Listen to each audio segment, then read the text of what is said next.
Hi, my name's Phil. I like to talk about politics, and in this video, I'd like to discuss the Michelle Mone PPE fraud case, which has been going on for years, because it seems that we may be getting nearer to charges. So, for the former Tory peer, it may be that consequences are like buses.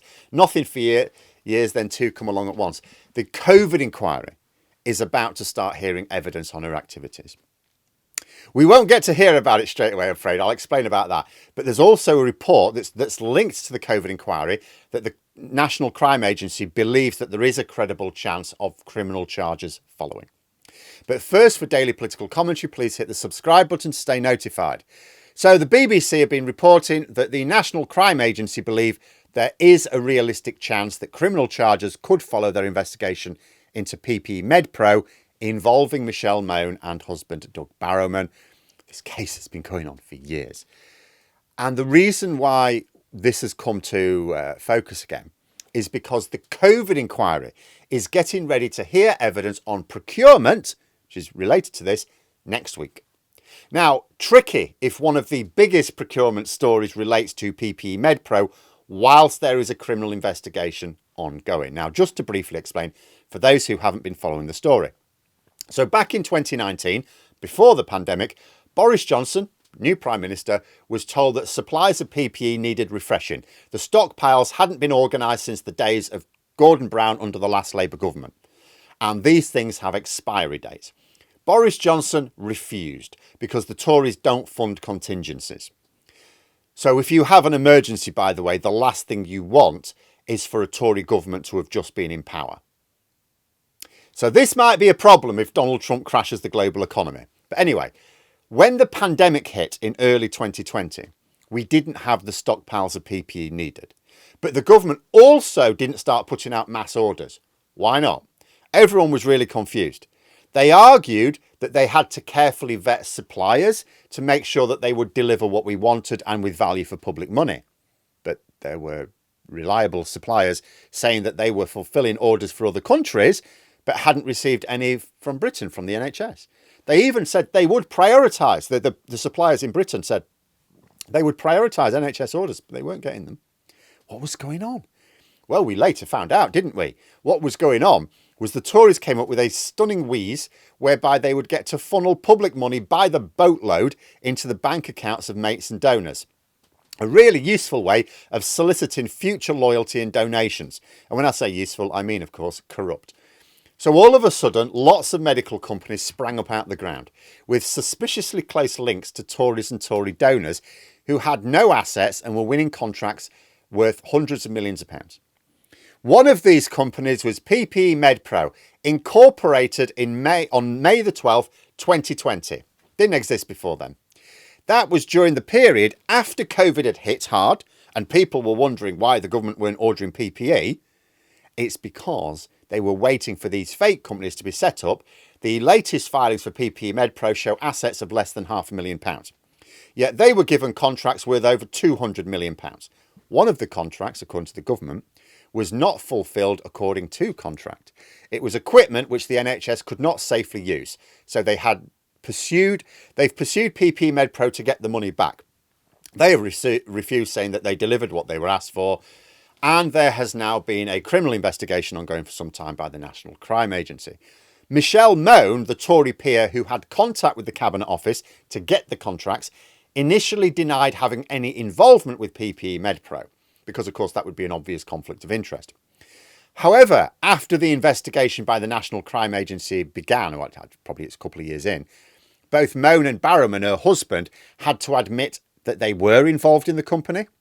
Because it's one thing to lie to the press, no real consequences for that. It's not illegal to lie. It is illegal to lie to criminal investigators, however.